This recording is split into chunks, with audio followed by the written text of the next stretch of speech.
Hey, it's 6 o'clock. I think we can go ahead and get started. Welcome to Women's Leadership Conversation. My name is Narinda Dhaliwal, and I am going to be your moderator. I am the president of YubaSutterArts. On a little bit of background on myself. I'm the director of ATARD, Alcohol, Tobacco, and Other Drugs, at ETR, Education, Training, Research. One of my projects is director of a tribal community coordinating center. It's a statewide project working directly with California tribal nations to improve health equity and address tobacco-related health disparities. I hold a bachelor's degree in social sciences, a master's degree in gerontology from Warwick University in England. My family and I moved here to Yuba City in 1994 and have lived here ever since. Prior to joining ETR, I was with Sutter County Public Health. I have worked in the health education field for 26 years, with the last 18 in the tobacco control field.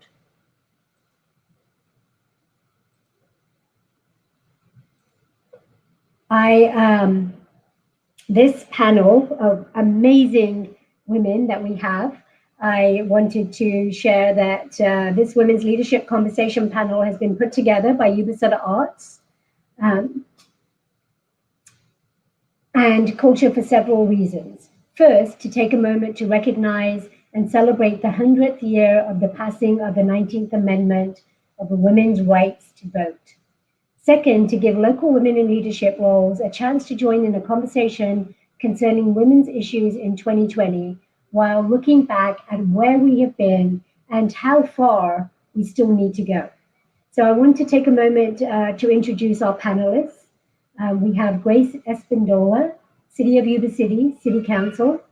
Grace is the first Mexican-American immigrant to be elected to the Yuba City City Council. She took the oath of office in December 2018. She has 35 years of service in public education and government systems and 10 years experience in private industry. Grace is the CEO, principal owner of Espindola Management Group, EMG. Grace legally immigrated to the United States with her parents at the age of 2. At the age of 12, she began working in the orchards of Sutter County. She attributes her achievements to her parents, who set her on a path for a successful career, with education being a priority. She is a graduate of the University of Southern California, USC, and holds her master's in social work and a bachelor's in science in business administration and management. Next, I'd like to introduce Kamara Graham, MD, Adventist Health and Rideout Emergency Physician Medical Director. Kamara is an emergency medicine physician and the medical director of the emergency department at Adventist Health and Rideout.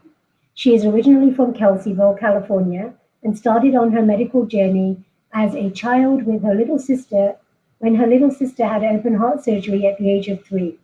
She was fascinated with the incredible physicians. At the age of 16, Kamara took an EMT class at her local community college and was ultimately given the amazing opportunity to work for Kelseyville Fire Department. The 9 years that she spent at the fire department truly helped shape her into who she is today. It showed her the face of medical care in rural regions and has been part of the driving force that brought her to Rideout. Kamara obtained her undergraduate degree at San Rafael, California at Dominican University. She then went on to Ross University School of Medicine and did a portion of her time training in a small island in the West Indies. She completed medical school at her residency in Michigan, graduating from the emergency medicine residency at Central Michigan University. I'd like to introduce Nicole Martiner Van Vliek, President, CEO of Martiner Farms. Nicole is the President and Chief Executive Officer of family-owned and operated Martiner Farms in Yuba City. Martiner Farms is a major grower of Japanese short-grain specialty rice, as well as a leader in working lands conservation. Nicole serves as an advocate for the state's farmers, especially in the areas of water and rice. As a third-generation rice farmer, she was born and raised in Sutter County. Nicole graduated from the University of California at Los Angeles. Early in her career, she worked as a legislative analyst for the law firm of Morrison and Forster, before returning to the family farm in 1994. I would like to introduce Nicole Newman, Wheatland Union High School Superintendent. Prior to her position at Wheatland, Nicole served as the principal at Pierce High School, located in Albuquerque, California. Prior to to that, she was a principal for Orland High School in Orland. Nicole earned her Bachelor of Science degree in Business and Marketing Education and master's degrees in both school administration and instructional technology from East Carolina University in Greenville, North Carolina. Nicole is a member of the South Yuba County Rotary Club. I'd like to introduce Stephanie McKenzie, City of Marysville City Council. Stephanie is currently serving on the Marysville City Council and is running in November for mayor. She serves on many committees throughout the community, including serving on the YubaSutterArts&Culture Board of Directors as the City of Marysville representative. Stephanie received her Bachelor's of Science from Chico State University in Liberal Studies, Cross-Cultural Bilingual. In addition to serving the City of Marysville, Stephanie is an experienced elementary school teacher, currently teaching at Ella Elementary School in Olivehurst. She is a strong education professional skilled in K through 12 education literacy, classroom management, lesson planning, and educational technology. I'd like to introduce Dr. Tani Dotson, Yuba College President. Tani is a newly appointed Yuba Community College President. She received her Bachelor's of Art from Washington State University, her Master's in Art from University of Missouri, Columbia, and her Doctorate of Education in the field of Community College Leadership from Oregon State University. Lieutenant Colonel Dotson began her career as an active duty Air Force Public Affairs officer. She has served at many bases throughout the United States, including Beale and Travis Air Force Base. Toni, in her time as an educator, has taught marketing, public speaking, and photography in addition to college success. Toni is a proud member of the Rotary Club of Marysville. My goodness, for those of you that have joined today, I hope you know how fortunate we are to have these amazing women be willing and able to participate on this panel today. And I'm super excited and truly honored to be the moderator of this panel. I wanted to start off with an icebreaker question for any of our panelists. In your opinion, what do you see as the #1 women's issue in our community or the nation? And please keep your answer to one sentence.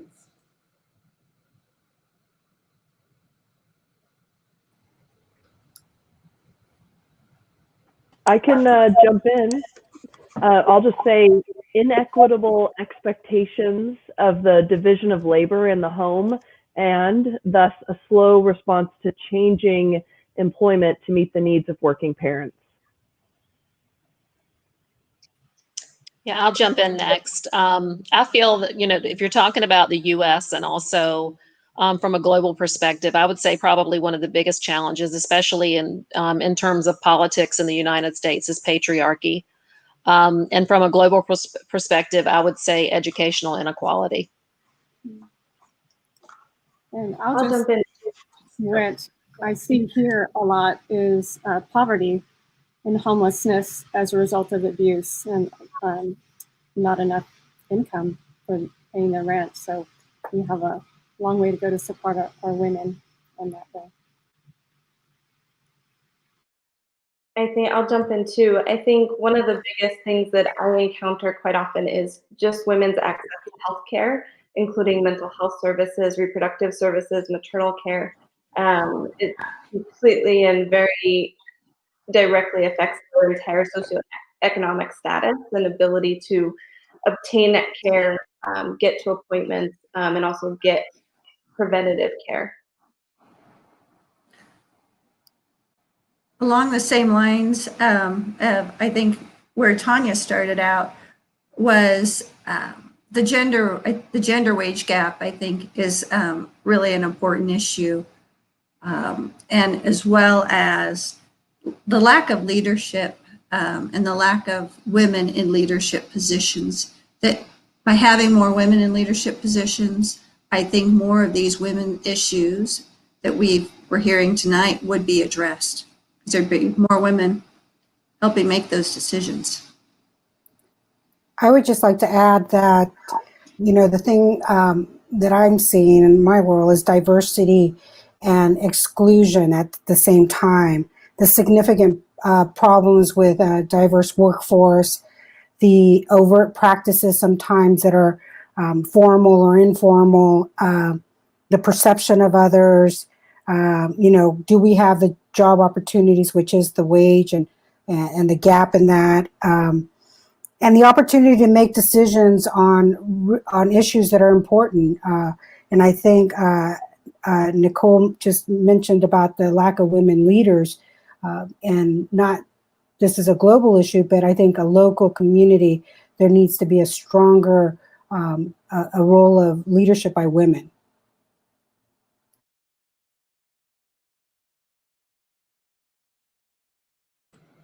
Great, thank you so much. So I'm going to dive into our conversational questions now to see moving forward, to get your input on these questions. So what woman or women inspires you and why?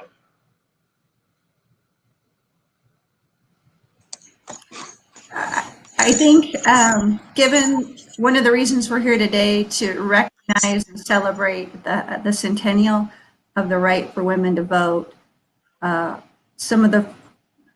felt for me that not just some of those key participants that work so hard.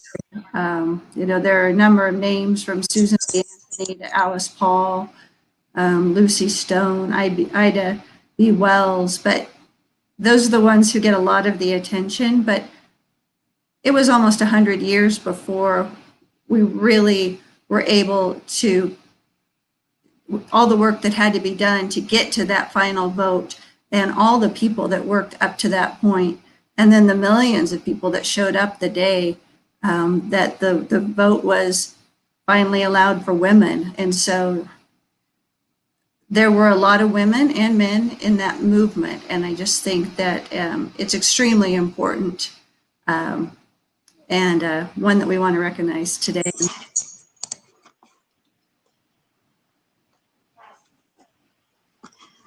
For me, I always think Oh, go ahead.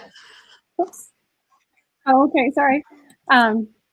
When I always think about Rosa Parks, whenever we're doing Black History Month and talking about Dr. Martin Luther King Jr. in the classroom, we read her story, and I just admire her courage to just say, you know what, no more of this for me. This is wrong, and I'm going to take a stand against it. And so I just think it took a lot of courage for her, and she paid a price for that. But I hope I have that resolve in me too, to say, sorry, boys, this is not going to work for me anymore. And a modern day example of someone I admire is Kayleigh McEnany. She is the press secretary for the White House right now, and she is just, I think she's just a rock star. That girl stands her ground. She knows what she's talking about, and she doesn't let anybody push her around, but she really challenges the media as well to look at the whole picture of what's going on in the country. But I think she's a little spitfire, and I admire her boldness and her courage to stand up and face off with the people that she deals with all the time, and the issues too. So I admire her as well. I don't know how many people have read or listened to Brene Brown, but she's when I was thinking about this question when it was asked, she's over the past few years just rocketed into popularity for her groundbreaking work in the areas of vulnerability and courage and worthiness and shame, all things that women have dealt with. But from an educational perspective, I think it's important to be a courageous leader. And she has taught me that courage starts with showing up and letting ourselves be seen. I'm also reminded by her work that a leader is someone who holds themselves accountable for finding potential in people and processes, and to also lead by example, because what we know obviously matters, but who we are matters more. So she's my current rock star in the women inspirational category.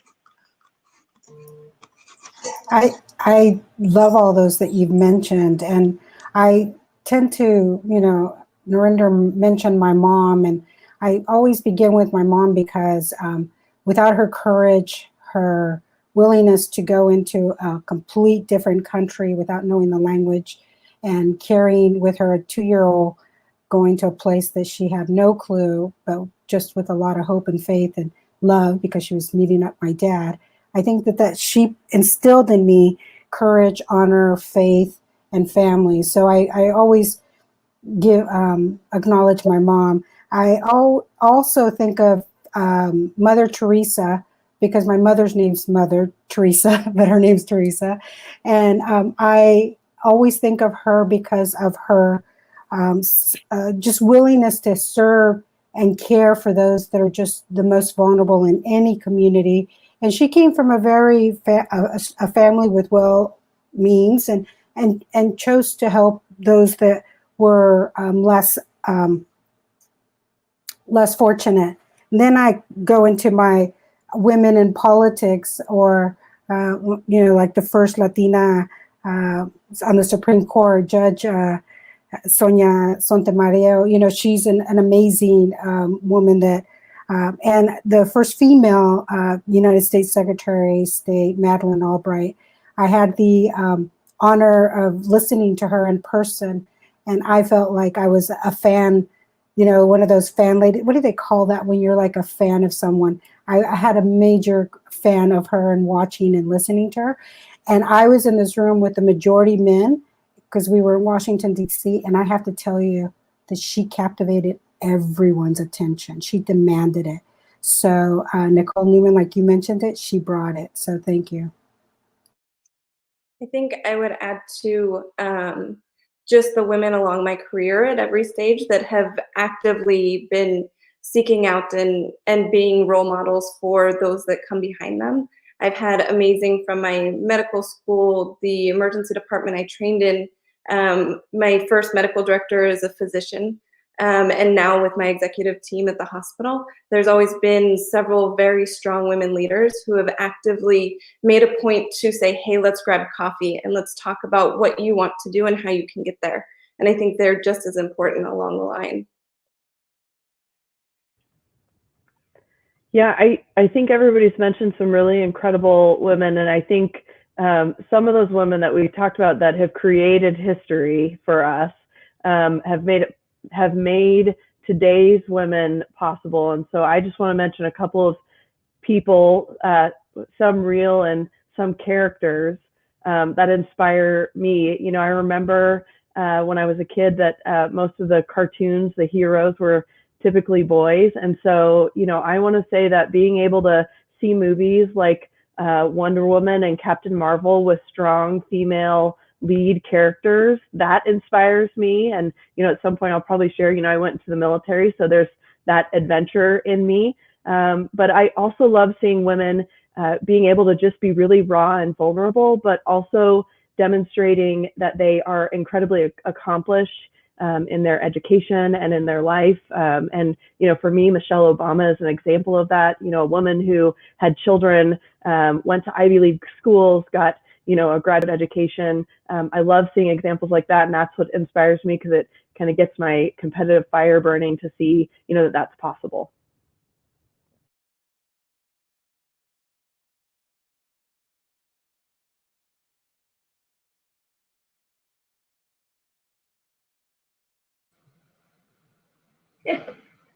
Of course. Sorry, apologies.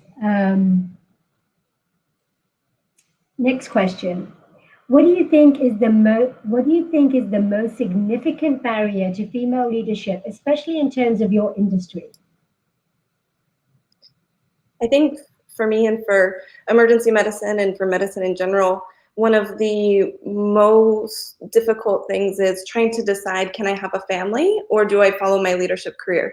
And how do I make room for both of those things? I think in the emergency department, it's really difficult because shift work is already very difficult to plan around. But if you're also trying to move up into a leadership position, how do you find the support to do that? And how do you feel that you're giving everything to both sides? And how do you not feel guilty that you're either not pursuing what you worked so hard for or that you're neglecting your home life? And I think that's a big player in a lot of medicine and has a significant impact on what specialties people choose to be able to support those. You know, I just want to say along those lines, I have two careers, I guess, because I still serve in the military. And I remember that when I was younger and on active duty, there are milestones, timed milestones in the military that there's an expectation that you'll meet. And some of those milestones are really difficult to meet if you are having children. There are professional military education courses you have to go to that if you are pregnant or have recently given birth, you can't attend yet because you aren't able to take your physical fitness test and participate in some of the activities there. You know, I want to give credit to the Air Force because I do think that they are making strides and changing a lot of that. But that was a barrier for me when I was younger, and it meant that my husband and I, who were both active duty, had to make decisions, and there was kind of a natural one that because I was going to be impacted by that, I would transition into the reserves. And, you know, that changed the trajectory of my life in a lot of ways. It might have looked a little bit different. I do want to, though, give credit to education, because I will tell you, I think one of the things I have noticed about the education field, because I'm blessed to be surrounded by so many really strong and incredible women, is that I see less barriers. And I think it's because it's a much more diverse group of people, much more diverse group of leaders who understand that we need to create a different environment. So I've had, you know, great experiences there. Yeah, you know, I think, you know, speaking about education, you know, as an educational leader, 75% of the teachers in America are women. And, you know, traditionally that's been because they had, what's a better job, you know, to be a teacher and then be able to stay home with your kids, you know, or be on the same kind of schedule that your kids have. But unfortunately, from an administrative perspective, only about 55% of the public school administrators are women. And only 30% of those are women at secondary schools. So there's always been a male-dominated high school leadership role that's always been not just perceived, but actual reality. So, you know, those are things that I would like to see change. And then as you move further up the ladder, only about 25% of school superintendents in America are women. So I think it goes back to what both of you have already said. You know, you have to choose as a woman, and there's not that many. I don't want to say there's not that many, but I'm very fortunate that I have a spouse who he's actually a superintendent too, so he completely understands me, and we don't have any of those role barriers in our home. We're very much equal, but that's not the case for many women. So, you know, women empowerment is definitely the movement that needs to happen, and understanding our role and place in the professional world, not just at home. Yeah, I agree with you a lot when it comes to, I think many women who've been able to move up in leadership, they often had tremendous support, either from their parents or from their spouse. You know, I know from a farming perspective, when I started back in the agricultural world as a producer, you know, over 25 years ago, there were not many women at any of the meetings that I was attending. And you know, women had been really the backbone of many family farming operations for, you know, generations, you know, doing the bookkeeping or doing the paperwork and other things, but they really often weren't promoted on or encouraged to attend industry meetings or be involved in some of the industry boards. You saw that when you attended the meetings and you were in the boards. I mean, and in some cases, it's still very. There are still very few women in certain boards I participate on. There are, out of 4 boards that I've been on for more than a decade, where I'm still the only woman. However, the others that I participate with are really gaining more women each and every year. And I was fortunate that my father encouraged me from day one to attend these events. My husband was raised by a working mom who was involved in agriculture at policy at high levels. He encouraged me. And then I had some great mentors, many of whom were men, but gave me the opportunity to lead. And so the barriers are still there, but I think we're seeing more and more fathers who can now say, hey, my daughter can do this. She doesn't have to go and be in some outside agricultural industry support. She can be on the farm and she can be doing this just like my son could. I'd just like to I say really that, like that message that you just sent, the dad encouraging their daughter to find, and the husband finding that. Politics, I didn't seek to be in politics. Politics seek to find me. I wasn't, like that life path that many individuals, not many individuals, but some individuals say, I'm going to be in politics. This is my plan, where I'm heading. I didn't think of it that way. Politics is really hard. It's very challenging. It's really challenging, I think, even more for women. But like Nicole Martin just mentioned about men supporting her and mentoring, I have to say that is what has happened to me in politics. In order to step up, men came to me and asked, hey, why don't you do this? Don't you see yourself in this role? Don't you see, your capabilities to do this? And I really didn't see that. And I think that's one of the areas that I have really become more even hypersensitive and focused to help other women see that potential in them.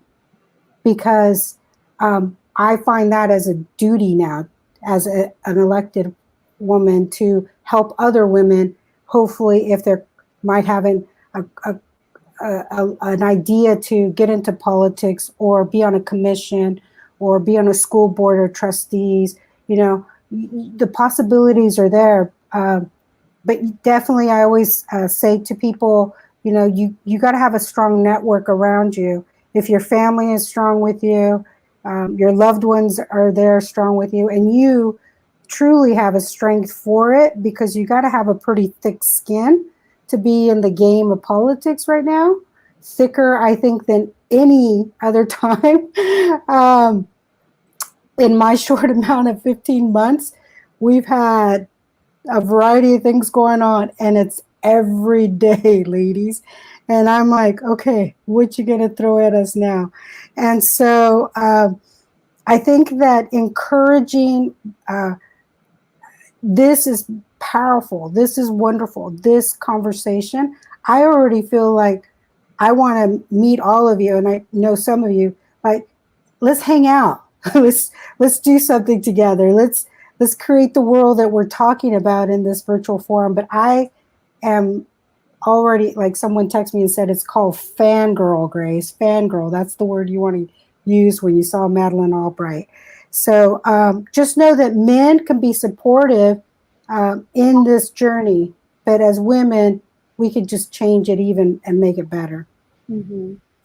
Yeah, and I think that's really important, what you said about somebody encouraging us, like our fathers encouraging us. And I remember sitting at the piano with my dad, and he would say, Stephanie, you could be anything you want to be. You could be a doctor, you can be a lawyer. I don't think he ever said you could be the president or anything, but he said other things. And so he gave me a vision, to look higher, to lift my sights a little, not limit myself. And that has stayed with me till now. I mean, it still strengthens me today. And I think a lot of the times our own ideas about what's possible for us is the thing that limits us from even thinking that we could be in a leadership position. And especially when a lot of those positions have been occupied traditionally by men.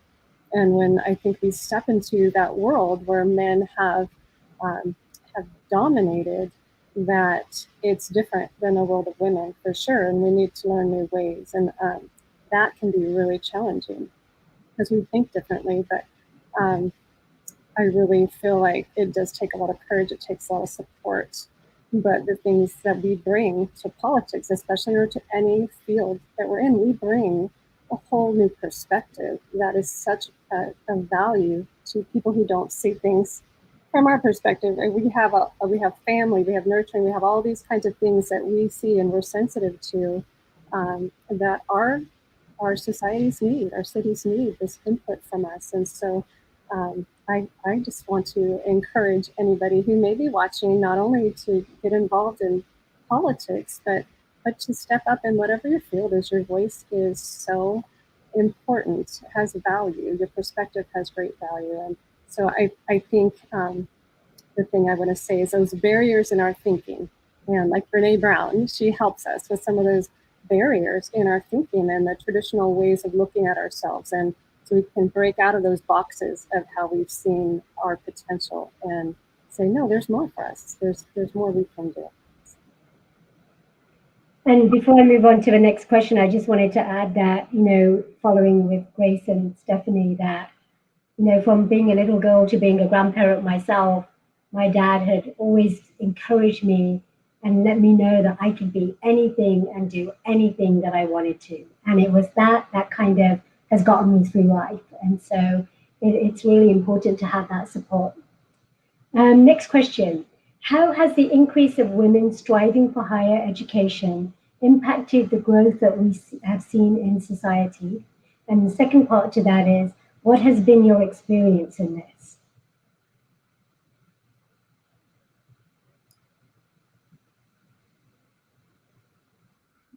I think for me, especially kind of growing up in a very rural community, higher education is the first time that you really start to see a lot of what is available to you, what really are the avenues that you can take, and you start to really get some of your first mentors and the first seeing, strong women leaders. I think that's one of the first places.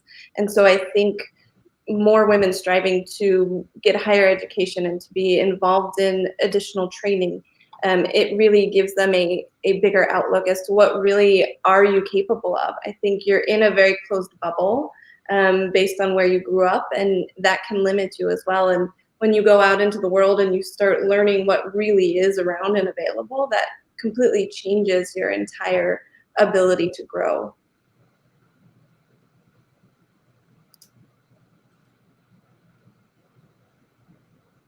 I will share that higher education was designed for an elite group of white men, and it was, a place where people who had already demonstrated some level of ability, were sent, frequently based off of their standing in society, to go on to do bigger and better things. Our demographics at community colleges have changed so significantly that it is causing us to do what we probably should have done more efficiently, sooner, and that is to change the way that we provide our services, that we teach, that we create buildings, to really meet the needs of all students in a better way. As an example, I remember when I was younger, breastfeeding my children, that was something that you did in, your car, frequently, in the bathroom stall. You took blankets and you covered yourself up, and brought all of your equipment to do that in some cases. And today you'll see across higher education and in other places, Mamava suites or lactation rooms, because we've changed policies, because we realize that the people that are there are going to be impacted by some of those things that are happening. And we're really starting to see, I think, at colleges, that we need to adjust the way that we do things in order to better understand what it is that our students need from us, because we are seeing more women in college than ever, and certainly much more than men. I think that, the first step to changing the diversity in hiring pools and leadership pools is making sure that you have enough really well qualified people to do those things. And so I would just say that seeing women go, reach higher through higher education is an incredibly positive step, so that we will start to see more leaders that look a little bit more like us.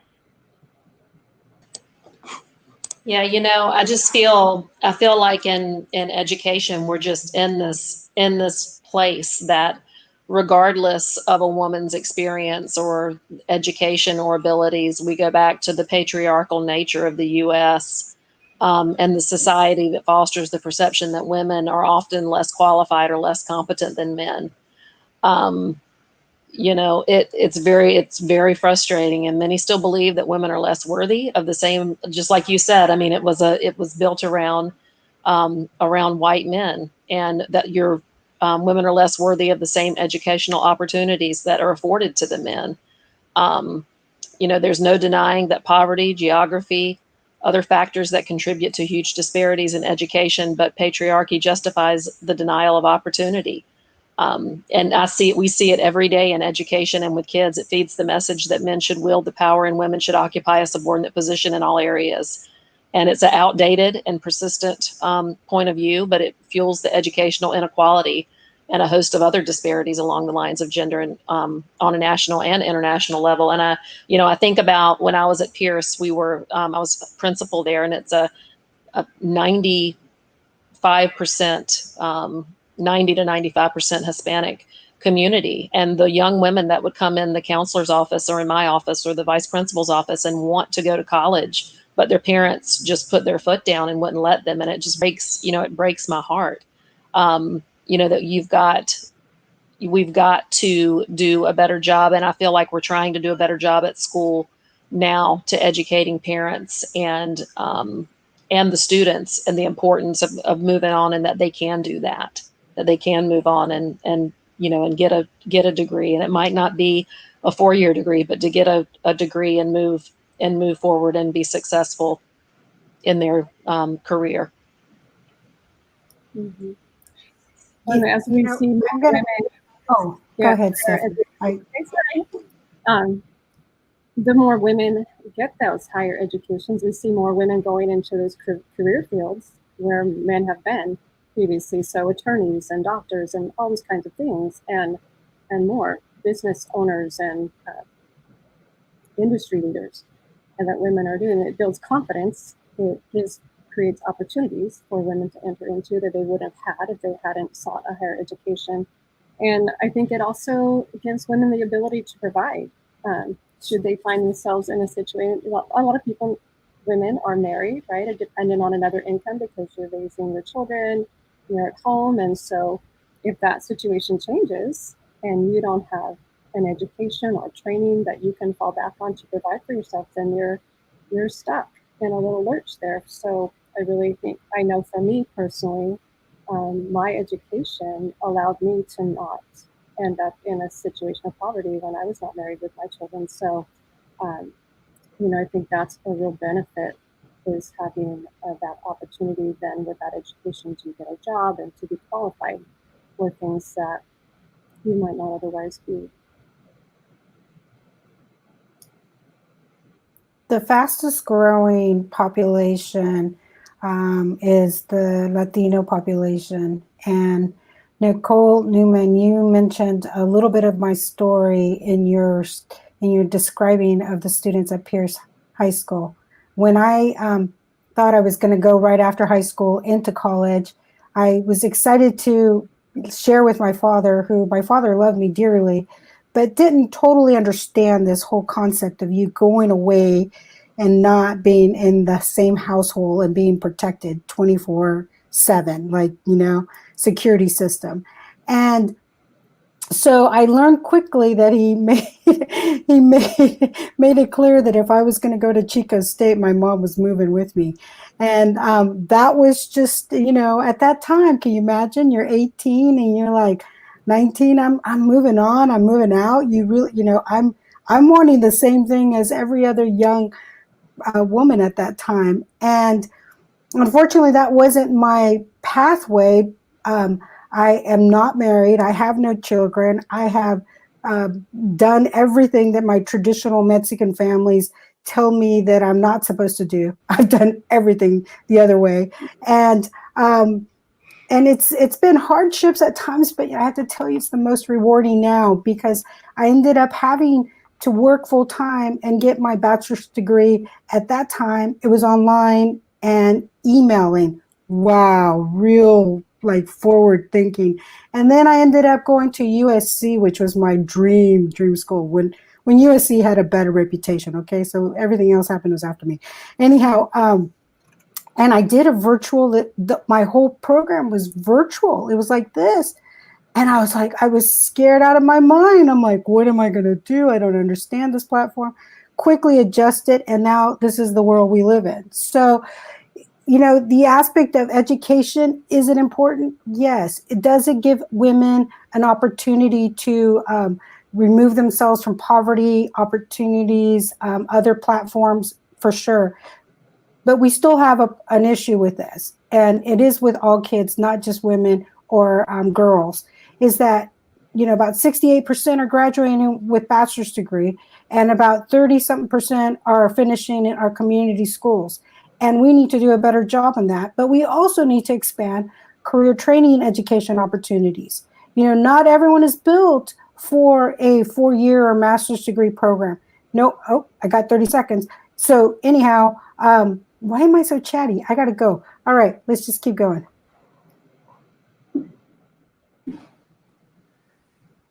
Well, I'm not an educator, and I've really enjoyed, hearing everyone's comments. But just one way that this has impacted me, and I've seen a difference more recently, is most of our employees are Hispanic, and with their longtime employees, and they have children. And I've seen a shift just in the last 10 years, 5 to 10 years, of the number of our employees' kids who are going off to college. And not that there haven't been big barriers, but I have to say I'm so proud. 2 of them right now are at Yuba College, and 2 of them graduated from UC Davis and another from Cal. And these are from families who never finished high school. Their parents never even finished high school. So it's exciting, and I try to stay close to what they're doing and how they're doing it, where I can be helpful, and we employ them at Montana Farms because it gives them the ability to, learn what we're doing and learn how to be a good employee, and give them a little spending money as well for when they're off to college. So it's very important to me to stay part of their lives and try to encourage them where I can.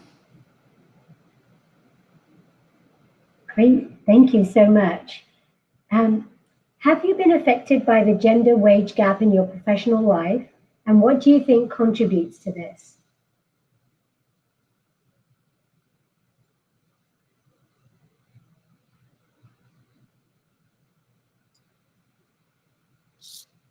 So I have been very fortunate to work for a company that has a huge women in medicine group, and who has very much advocated, and the way that our structure is set up,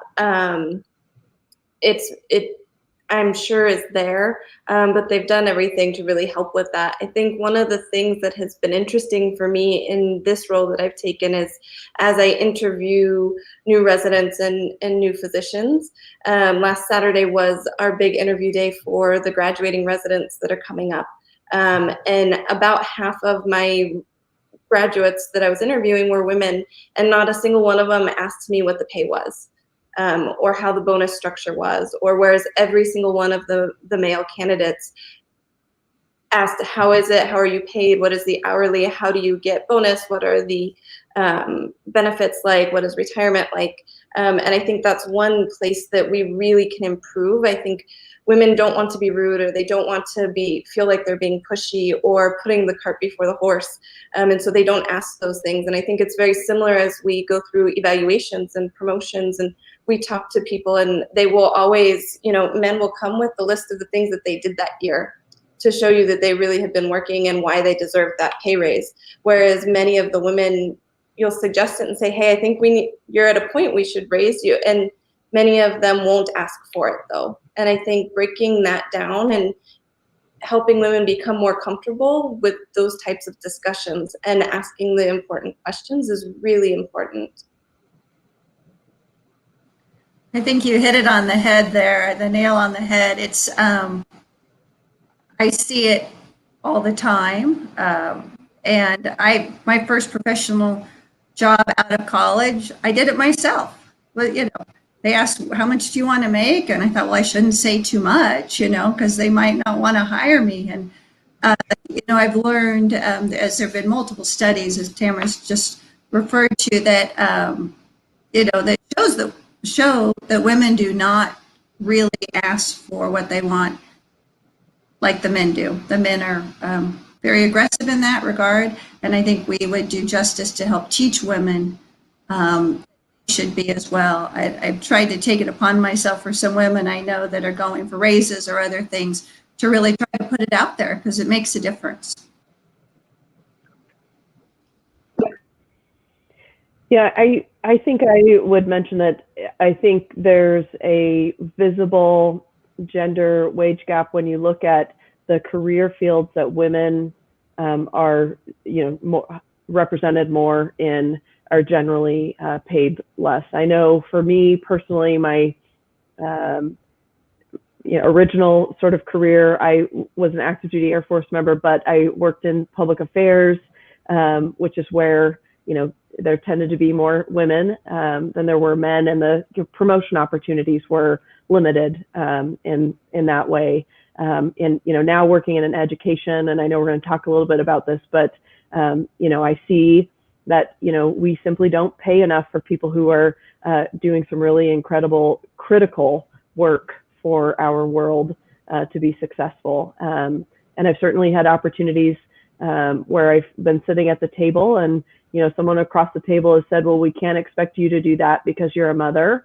And it was, you know, regarding a level of effort. And I've been in a room too where I saw somebody negotiate a salary and get a salary raise to get, you know, paid the same amount as me, despite having less experience and, you know, lower credential. And I would just go back to, you know, what's been shared, which is I've had to learn to stand up for myself too and say, you know, wait, what about my 5 years and my doctorate and, you know, those kinds of things too. And it wasn't something I was taught when I was growing up. Yeah, you know, I think it makes it really hard. You know, and especially, you know, Tani, you and I are both educators, and when you're sitting at the negotiations table with your teachers and you're trying to they obviously want to negotiate a higher salary, male or female. And I want to give it to them, but our government doesn't allow. I mean, we're not putting our money where our mouth is. I mean, our children are our most valuable asset, and we don't have the money to pay our teachers what they deserve to teach our kids. So that's a pretty bad spot to be in. And I've learned that over the past 2+ years now, being a superintendent, is sitting across from the table and telling these teachers that it's just not there. And that's a pretty disheartening, you know, moment when you're giving your whole heart, you know, when they're giving all their heart to teach our kids. So definitely need to restructure the way education is funded, but that's probably a whole nother conversation. I have found, yes, I agree with everything. I mean, I have learned to negotiate, to be a better negotiator. I think as women, those skill sets do not naturally happen unless someone around us is teaching us those things, right? And so I'm not going to get into too much detail. I'll just say that in a previous job that I had, as soon as I was no longer there, several men were promoted and they were given higher salaries and titles. And these are all, you know, public funds that all of us pay for. And so it is incredibly frustrating when that occurs, because it's very interesting that this gap is utilized in ways to continue the relationship building within men to help men. And as women, I think we could do the same, but with much more honor, integrity, and respect towards each other. Thank you. I think as women, we feel empowered to advocate for others. And then the biggest thing is we forget to advocate for ourselves. So I think moving forward, what we can do is, empower ourselves to advocate for ourselves, but then also our colleagues that are women to advocate for themselves as well. It's a great opportunity for us. So thank you for that, for those perspectives for that question. As the number of women involved in agriculture increases every year, what skills do women have that contribute to that growth? Maybe I'll take that one. I think it's not necessarily a skill, but one thing that's helping the industry a whole is just by having more women, we're increasing our diversity, and the impacts of just having a more diverse group is really improving improving agriculture as a whole. I think specifically, women are smart, and they're very patient, they're very compassionate, and I think sometimes those translate very well in an industry that is really dominated by mostly white males in the United States. And so I think those traits help a lot. And in the arena of food and agriculture, women are often the ones that are shopping for their families. They are more in touch with retail. They're more in touch with trends, food trends that might be out there, and really be able to find products and quality and what people are interested in, maybe more so than their counterparts who aren't doing some of that on a day-to-day basis as well.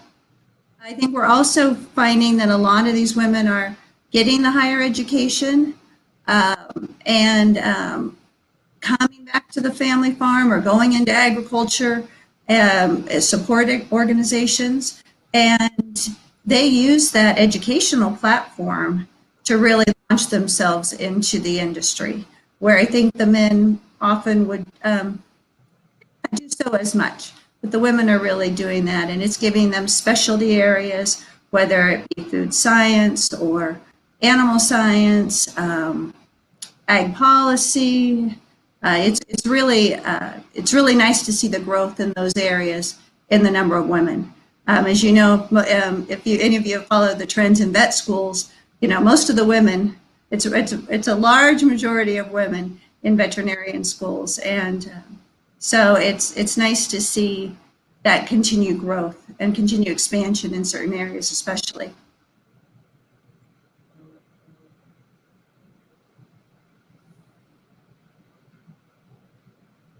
Great, thank you. With the education field's majority being predominantly female educators, do you think this is why teaching is undervalued and underpaid? And I know we touched on this a little bit, but if anyone would like to expand.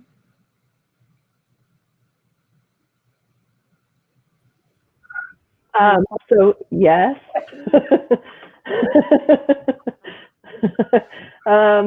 I think that not only do people undervalue it because it does tend to be a majority female, but people don't understand that just because you're teaching kindergarten or third grade level content, the teaching complexity, the skills required to help children or adults in whatever classroom you're in, not only be able to understand, but to comprehend and to analyze that information is an incredibly difficult job. More importantly, it is the foundation of our world. The reason that we have mandatory education requirements in this country is because it makes it possible for all of us to be productive members of society, whether that's helping us to find our career or function, or our ability to be educated when it comes time to vote. And I think that certainly society has unfortunately undervalued education as a whole, and probably because in many ways, it's been a majority women who are the ones that are doing it. And I think considering where we've come from as women, we're just celebrating 100 years of voting. Women have had to fight for their value, essentially, in our culture and worldwide, really. And so, and children as well. They tend to be sometimes the most prized, but the overlooked and neglected and abused. And so schools are full of women and children. And is it really important what happens? The men go to work and the women raise kids. And so are women still raising kids in school? Is that all it is? And I know just recently, because of the COVID shutdowns, one of my teaching partners out at Aura had a parent comment about that teachers could do daycare at the school. and to which she responded, rightly so, that she's an educator, she's not a daycare provider. And there's a big difference in that. And I think maybe sometimes people don't understand, just like you're saying, Tawny, that what happens in school is very significant, very important to the success of our societies. We are training future leaders, future workers, future parents and voters, all those kinds of things that we do. And it isn't an easy job, but it's so important. And if you're not doing your job as a teacher, then you have a child who may not be fully successful as an adult if he's not prepared and equipped with the information and training he needs in school. And so I think maybe people just don't understand really what happens in school and the impact of a good teacher versus somebody who's just daycare. And I think that we've seen in other countries, we see how they invest in their teachers. They understand the value, they pay them well, they invest in their training and ongoing professional development. I see we're starting to do that too. And so I'm happy about that because it makes it exciting when we're getting noticed and we're getting invested in as professionals. It is motivating, it's encouraging, and I think it helps us obviously to be better. The more equipped we are, the better job we can do. But I do think it has been undervalued and probably because of the women, probably underpaid as well. So, but I think we're making strides, hopefully. But I know as you were talking about the funding, you're sitting across the table from teachers and wanting more money, and it's not there. So that is an issue as well. Yeah, teachers definitely, I feel, are undervalued and underpaid. Like I said a minute ago, students, our kiddos and their education, it's the most valuable asset, in my opinion, that our country has. I mean, they're our future, but we never put our money, say it once again, we never put our money where our mouth is. When times are tight, and this is a great example right now of, COVID and Governor Newsom's may revise, but education is always the first place that gets cut. Unfortunately, he rolled out with a 10% cut to education, and fortunately, kudos to whatever politicians, made it possible that eliminated those cuts. However, on the flip side of that, they turned around and created deferrals for the school districts. So now the school districts are having to look outside to borrow money so we can continue to keep the lights on in our buildings. I mean, Tawny, you're shaking your head. You know exactly what I'm talking about. And, my big question is, why are the schools, why are the teachers, why are the kids, why are we always the ones who are looked at to bridge the budget or to fill the gaps? Obviously when we have to go out and borrow money, that comes at a cost. It comes at a cost. We can't pay our teachers as much. We've got to go out and borrow money. There's loans, there's interest. So my question has always been, and I've asked FICMAT this question and they couldn't answer it for me, but I thought it was a very interesting question. But my question was, why can't the people that are in charge at the state government borrow money instead of making the school districts borrow money? But nobody can answer that question for me. So if somebody can answer that, I would really appreciate it. But it's pretty frustrating that we have to, always sacrifice for our teachers and our kids when it comes to the budget, and we need to start funding and paying, like I said, women or men more to be able to educate our kids. There's a huge teacher shortage especially in special ed and math and science. And, what are we going to do when these teachers can go out and get jobs, as an accountant or, crunching data all day long? Why would they want to come teach?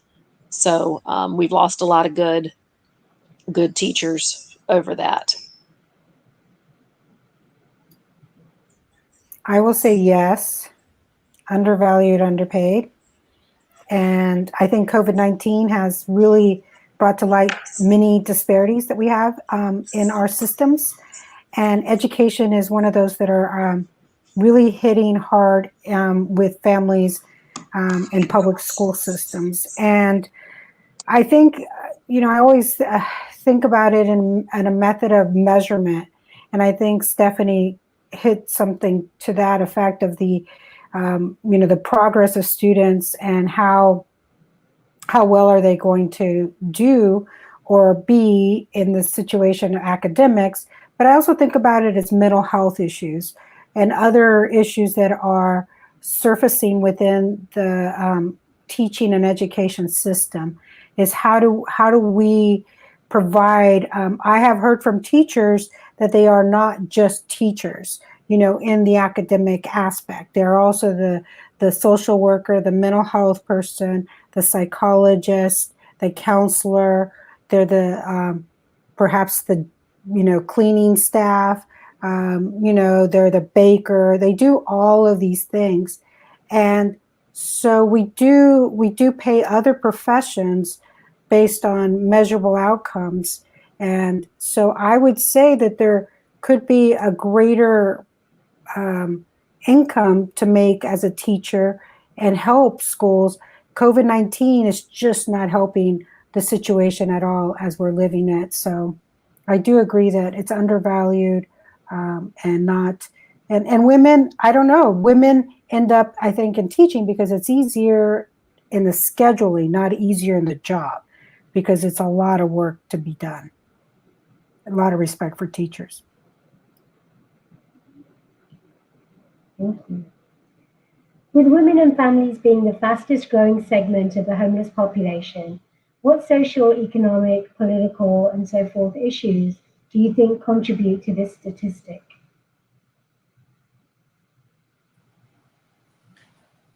I think one that's a big contributor is the cost of housing, especially in California. It has gotten so high, and a lot has to do with our regulatory process that is piled on to the cost of a home.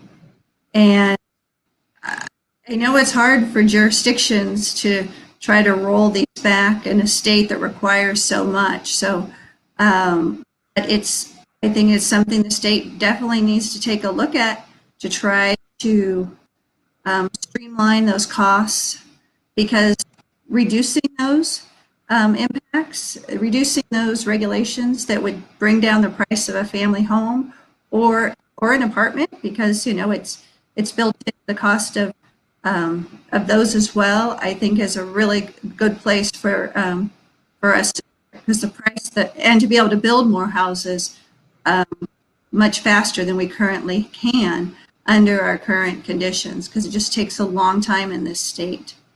And, supply and demand is a very real issue. It might be a little different now with COVID. I mean, people are moving, and it's affecting a lot of areas differently. But prior to COVID, it was definitely something that's affecting people. They just can't afford homes or an apartment. I think childcare is another issue too, and childcare is really expensive. And if you're a young mom who's got several children and your job is not a very high-paying job, maybe you're doing a job that's a little more flexible hours because you have children at home and you're working part-time, and you've got to pay for daycare, it just doesn't pencil out at all. So there you have somebody working with you, your children paying for a babysitter, and you're not making any money, so you can't pay your rent. So where do you go? Sleeping in a car, you're moving at the river, something, or with a friend. And I see women like that. I have a couple of ladies who are moms of students in my class this year who are in similar situations. But I think I don't know what we can do about childcare to make it more affordable for people, but I think that's something that's really, really an issue for a lot of young women with kids. I think, oh, go ahead. I think some of the common threads that we see, we care for a significant amount of the homeless population in our community, and it's access to mental health services, to substance use treatment centers, to just basic medical care in general, but also to training and trade schools and higher education and all of those things. And not having the access to those avenues puts you in a difficult position in the first place.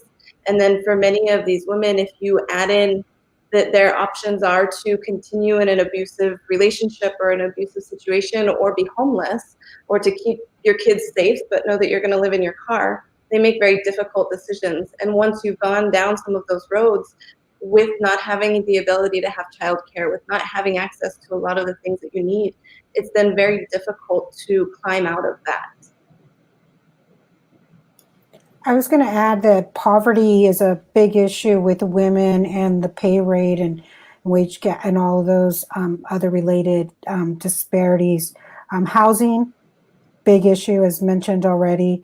The affordable housing and livable wages are really tough for women at times. If you're single or with families with children, is can you afford on $15 an hour, which sounds reasonable, but California, that's really tough, as house rental cost and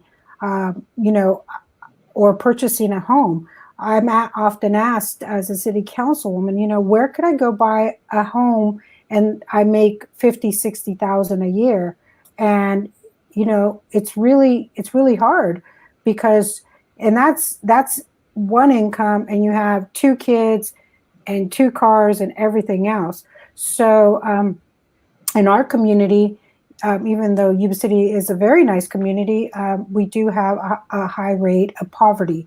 And poverty, I think, is the underlining issue along the way for mental health, for domestic violence, for drug abuse, and all those relatable issues. And I've been on the Yuba Sutter Homeless Consortium. I'm one of the founders, along with many others, and we've been working on this issue in the Bi-County area for over 12 years. And we finally established and have an office with an executive director, and we support the majority of the local nonprofits in our area to help with funding for services, direct services to homeless community members. Yeah, I just want to echo everything that everyone has said, but kind of just circle back to the whole mental health component. Where I'm in Wheatland at the high school, serve close to 1,000 students this year, 3 schools, and we have 2 academic counselors. So that's, 1 counselor for every 500, roughly 450 to 500 kids. And not only do those academic counselors do, making sure kids are college and career ready and going to graduate high school, they also end up counseling, doing mental health counseling that they're, not necessarily trained for. So this past year, we wrote into our LCAP, which is the Local Control Accountability Plan, that we hired a licensed marriage and family therapist that we have on campus full time, because the need was so significant, not just for our homeless population, but for, children that are from broken homes, or children that, mom and dad work all day long and don't, aren't always there to meet the needs of the kids and need extra help. It takes a village. That's always been my motto. And we work hard to make sure that the needs are met for kids, but that's another gap in education, as we focus a lot on, on education and educating them. But we sometimes forget that there's, you have to Maslow before you bloom. That's another thing we talk about all the time. And we have to make sure their needs are met, because when they flip their lid, any of you that have done trauma-informed training, when the kids' lids are flipped, there's no learning that's going to be happening. So, having to make sure that we're taking care of kids and their families is definitely a priority of all of us that are, that are educators and doctors and, and leaders on this panel.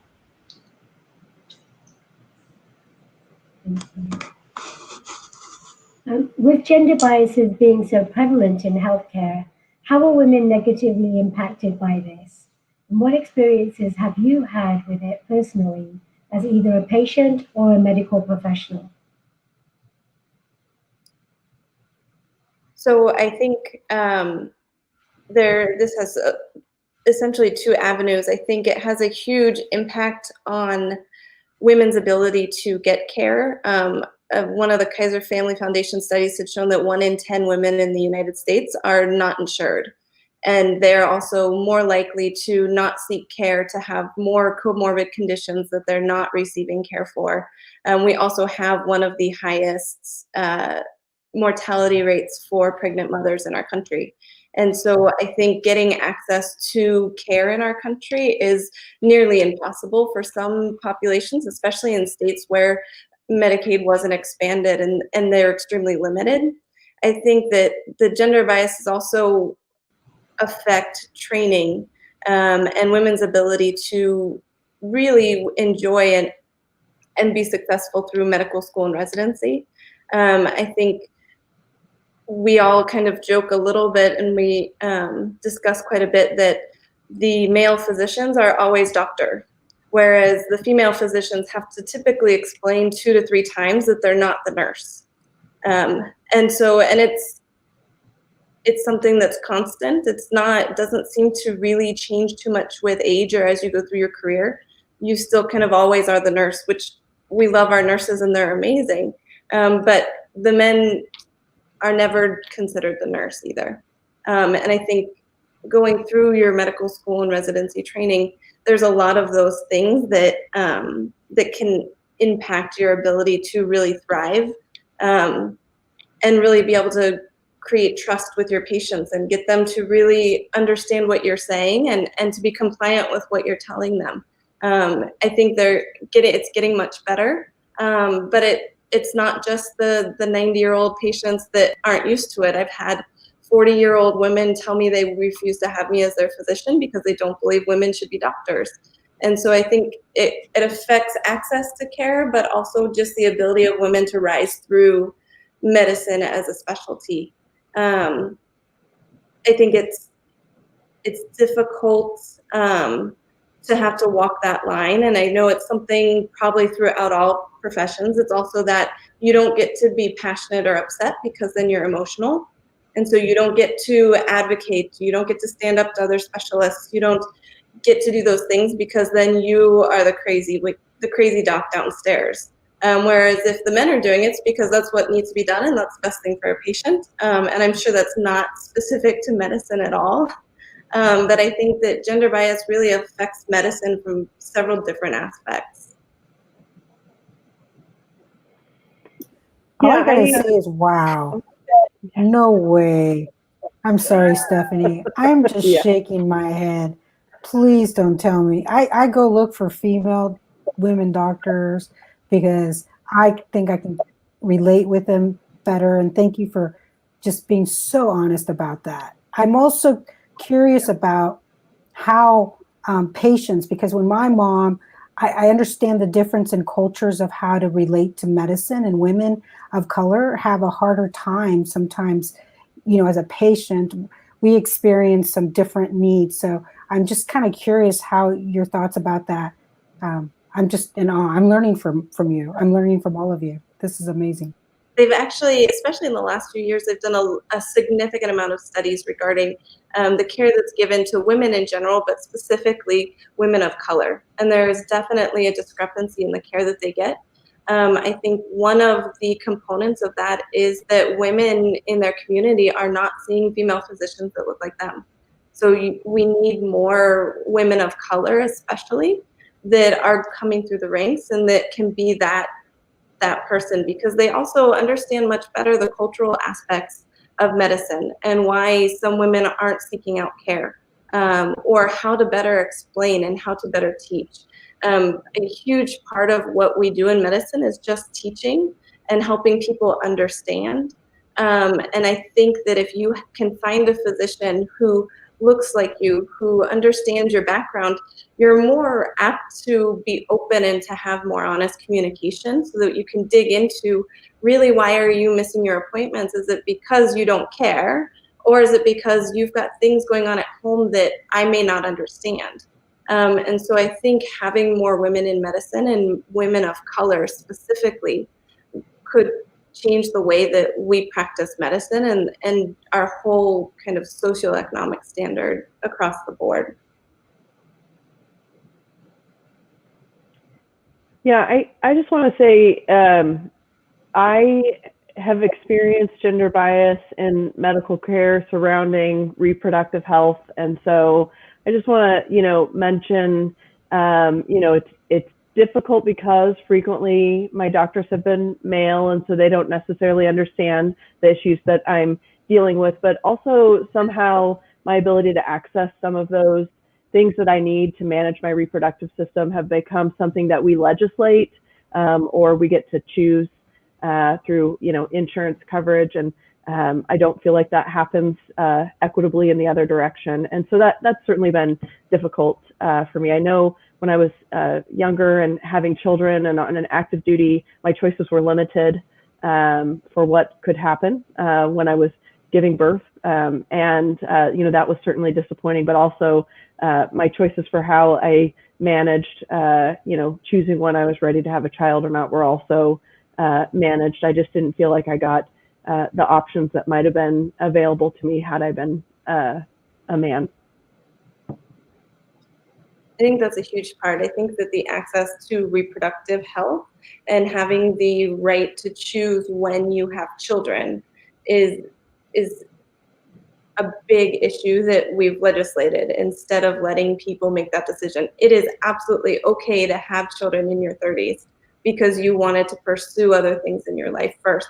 It's also okay to have children young, and that's something that should be decided. But I think if you don't have a female physician or someone who really understands those aspects of it, then you're really putting much more than just your reproductive health into play. It's your career, your ability to have leadership positions, to move up, to take promotions. Reproductive health affects much more than I think people really understand.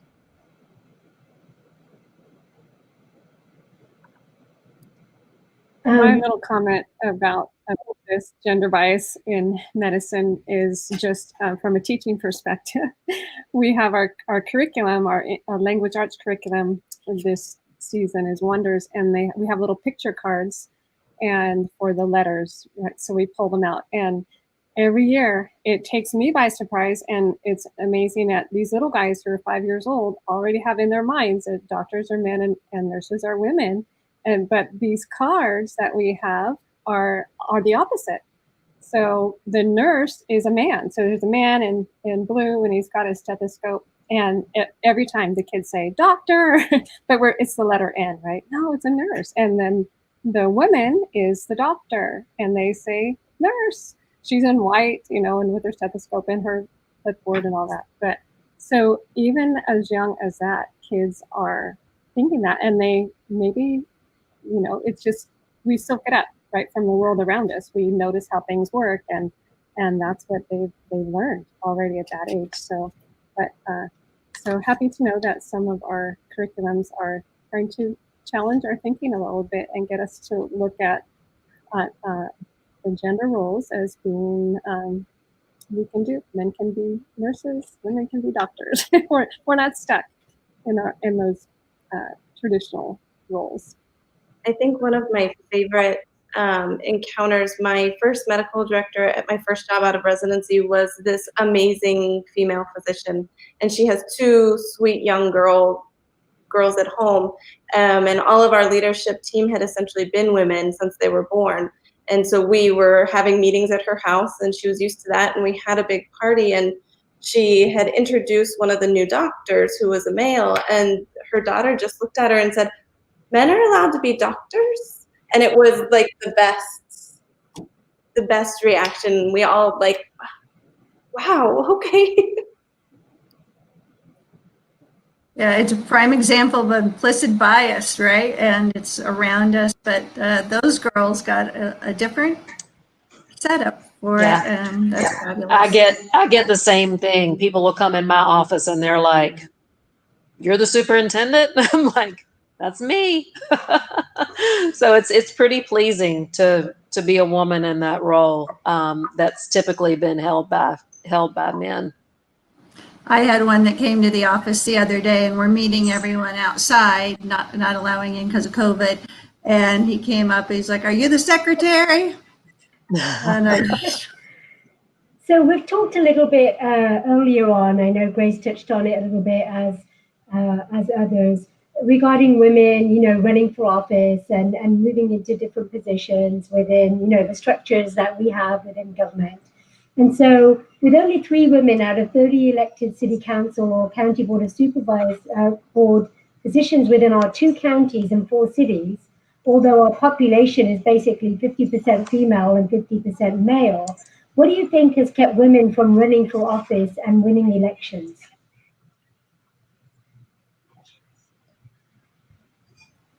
I'm gonna let Stephanie or Nicole. Do you want to chime in before? well, I definitely want to hear from you, Grace, and from Stephanie as well. But I just think those roles that women play with young kids, and then often caring for older parents, maybe if they're working as at the same time, has some impact on, and has, especially in the past, had impact on them seeking office. Because like what the 2 of you do, I'm very proud of both of you for taking the time to run and serve, on top of your regular full-time jobs. And a lot of women, I don't think they have the time to do that, given they bear the brunt of child rearing and caring for older children and other things. So that's my only point, but I love to hear from both of you.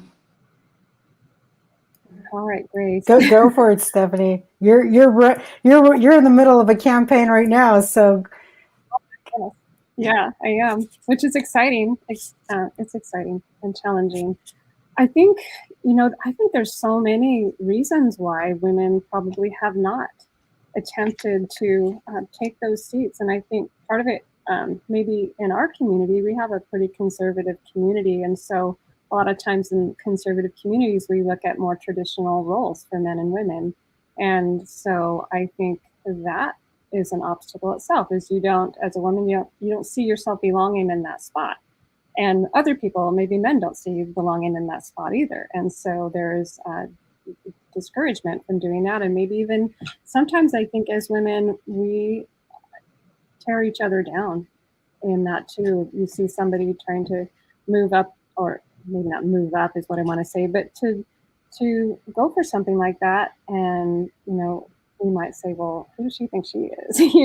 There's talk like that goes on. And I think we don't realize sometimes how we as women, we're not supporting each other when we could be doing a better job at that. So men stick together and they encourage each other and support each other. So I think our ideas of roles and what's appropriate for positions is one reason. And then I think just that patriarch system is that this has been a male-dominated arena, and we're not going to let women in. But it's kind of a hard arena to break into, I think, as well, and be accepted, because, Grace, I'm sure you're experiencing this too. Everywhere you go, there's men. Like every board you're on, every meeting, everything, it's men. Men are the leaders, and so here comes a woman, and this woman is intuitive, right? She's making decisions based on other information that they're not getting, but we get it, right? We're intuitive. That's not a valued decision-making process. We get passionate. Maybe that's not valued as well. And so we're some of the things that make us uniquely women and make the value of our being in those positions because of our perspective, because we're sensitive to the needs of people, children and relationships and all those kinds of things. We see a lot of, our eyes are intent on some of those things that maybe somebody who's more motivated by a position or a job, that finances and things like that, career success, has a different view. And so maybe our perspectives and the things that we're passionate about are not exactly valued as much as some of the other things. So I think it's sad that there aren't more women in leadership roles in government, because we really do need the influence of women to look at things like social issues, women's and children's issues, all these kinds of things that we care about need to be brought to the table so that they could be addressed and dealt with fairly.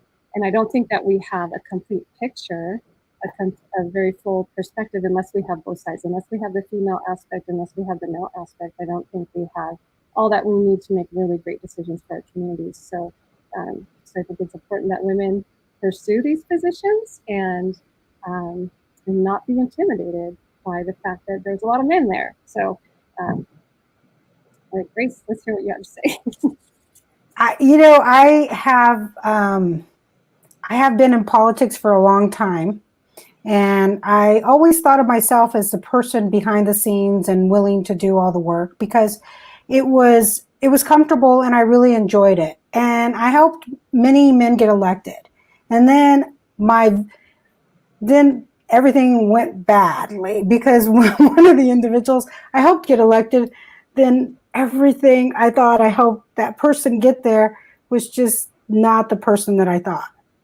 And it really crushed me. It really crushed my belief in helping others to get to a place of policy and leadership. And then I realized, my goodness, this is not a good thing for women to be in the background. But I wasn't strong enough in confidence back then to be able to do it. And with the support of many men, I have to say that again, support of many men said, you can do this. And getting elected is the fun part, to be honest with you. I don't mind the campaigning. The campaigning is just awesome.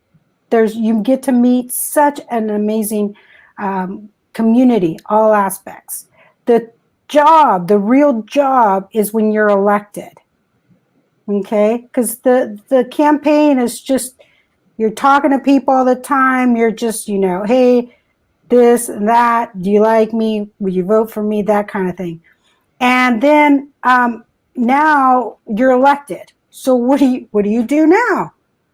So when I was running for my campaigns and lost one, won one, each of them had a very different energy. But women were always very supportive of me. I had tremendous support of women and men. Got elected, I still wanted to be surrounded by women leaders. And I looked around the room, they weren't around. It was all the majority men. So I had to learn quickly how to reshape the conversation and in my place with men in these positions. And I also made a promise to myself, I'm going to help women strengthen their role in our community as well. So since elected, I've been able to, I got 30 seconds and I'll say it really fast, to be able to recognize women for their accomplishments. Number one, that is really important. Highlight women in the community so you know who they are in the community. Second, I was, side by side, and I know, Stephanie, this is, with Mayor Samayoa, he helped put together the first International Women's Conference. I helped partner up with them, and we launched that this year, focused on women's issues. Again, right before the pandemic, we got through it. And then recently, highlighting women from city council in our community area, and again, recognizing women's contributions and their own achievements and how they are important. So I am, as men recruit men for positions of elected, I am asking each of you, besides Stephanie, because she's already there, when are you going to step up? You can be elected. You can be a supervisor. You can be a commissioner. and Nicole's in it because she's very deep in those areas. Martina knows this. So that it is important to really support each other. It is important. And then we role model this for other young and upcoming talent. That's what we need to do as women for each other. Thank you. And so I would be remiss to not add, as a woman of color, to say that I did run for office, and I, the portrayal of I have the support from even my own community was just words, and they were empty words. And so when it got to the point of needing the support and being given the support, it just didn't fathom through. It didn't follow through. So I firmly believe I hear and I'm encouraged that more and more women are running for office. I think that the more we can support each other as women, but also the men are from those communities of the women that are running to follow and back those women to be able to run and provide the support that's needed. And then just in a very quick nutshell, I would like it if you can do it in a sentence, what can we all do as individuals and as community and as a community to continue striving for equality? I'll start. Just education, share the care. The old adage that a woman's work is never done. There needs to be equality in your households. Moms and dads. Or moms teach your sons to wash the dishes. Teach your male kids to take on traditional female roles. Call out sexism and harassment, and demand an equal work culture. Students and girls need to know their worth. They need to know that they're important and that they're valued. And vote. I'll say stop designing things because it will get the most people, the big group of people, and start designing things because it will get for all. We frequently say we want to do things and we do it to the 80% mark. And the truth is that that's just creating a society and a system that's not going to be successful for all. So until we start redesigning things in a way that will make it possible for everyone to be successful, men and women, nothing will change.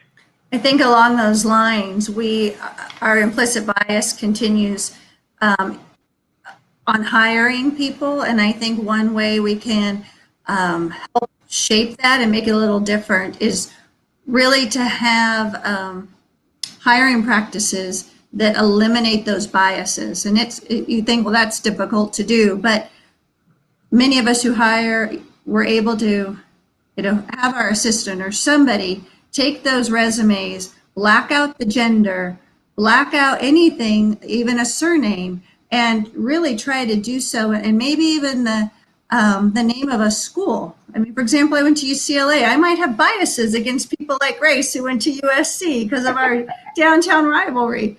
But those are things that if you were to look at a resume that had some of these key biases, because we all have them, blacked out, we might be able to really hire more women, for one, more diverse workforce as well. So I think it's something that I think we'll see a lot of good changes and tools coming forward, but finding them is often hard to put into practice because we're just so set in some of our old ways. We need to find some good new tools. I think one of the biggest things that I've encountered quite a bit is that we need to stop teaching young girls, young women, that in order to get into leadership positions and to move forward in their career, that they need to learn to be more like men. And they need to learn to fit a mold where we all know that being women is a very powerful thing in itself. And we have the ability to bring things to us, a leadership role that have been lacking for many years. And often having a combination of strong men and strong women who support each other will really make us raise the bar for everyone altogether. And so that should be the goal, rather than trying to teach women that you need to be softer, you need to learn how to stand your ground. We need to stop teaching them to try to be men and start teaching them what the powerful parts of being women are.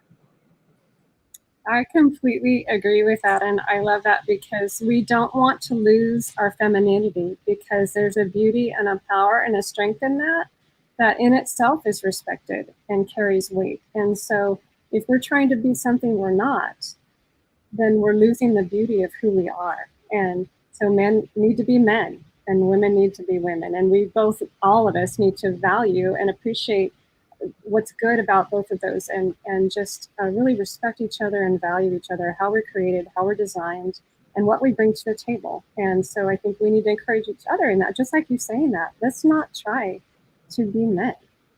Let's stay women and let's stay confident. Let's encourage each other. Let's encourage our girls, and let's just continue to do what we're doing. We're all leaders here. So let's continue to do that and set that example and blaze that trail for others and encourage other women. Like Grace is saying, let's encourage each other that we can do this. We can do anything, right? Like our dads, you can do anything. You can be whatever you want to be.